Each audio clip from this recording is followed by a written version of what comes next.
Hi there and welcome to another Midweek Memo. Quick Bible quiz for you today. Number 1, where does the Bible say Jesus was born? Number 2, what does the Bible say ate Jonah? And number 3, which psalm is the one about the footprints in the sand? Well, I wonder whether they had some quick answers to those ones. Of course, the answers actually are that the Bible doesn't tell us in what kind of building Jesus was born. There's no indication that it actually was a stable.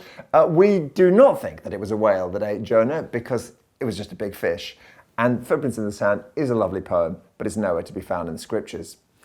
Now, sometimes discussing what is or isn't in the Bible is just a matter of trivia, and that's fine. But actually, knowing what God did and didn't say is at the heart of one of our great struggles as we live as Christians. In Genesis 3, the serpent says to Eve, "Did God really say?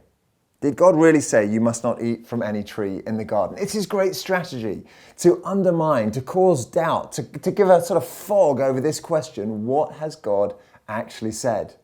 And of course, as those verses go on, he suggests that God is much more restrictive than he actually is. He sows confusion about which particular tree and what they were allowed to do with it. All of this is part of the way Satan works, to tempt us away from doing what is God's good will.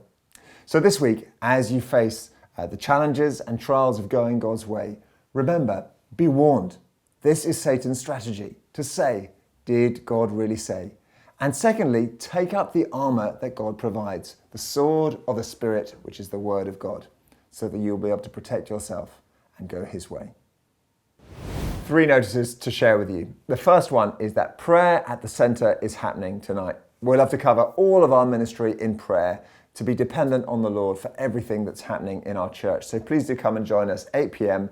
here in the church building for that. Second, tomorrow evening on Ascension Day, we'll be launching Thy Kingdom Come. This is an initiative that runs every year between Ascension and Pentecost, 10 days, in which particularly we're focusing on praying for people who do not yet know Christ to come to faith. And we'd love to have you involved in that, praying for five friends who don't yet know Christ. We'll also be making reference to that in our evening service on Sunday evening. Thirdly, this Sunday we've got our annual meeting. We have a service together from 10 to 10:45, all ages all together. And then our annual meeting starts directly after that. It's a chance to look back on the year past, to see what the Lord has been doing amongst us, to give thanks for that. It's to pray and to vote for our church representatives and see what the year ahead has to bring. So we'd love to see you there. Please do come and join us. That should be wrapped up by 11:45. Thanks for joining us.